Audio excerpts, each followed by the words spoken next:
The running stitch is one of the most basic hand embroidery stitches. It's probably what you think of when you think of hand sewing. So I am just using, this is 6 strands of floss, and I am just going to show you how we do a running stitch.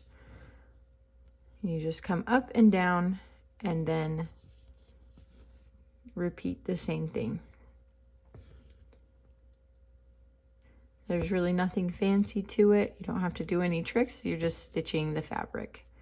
If you do want to do it a little bit fancier, you can do it multiple stitches at one time.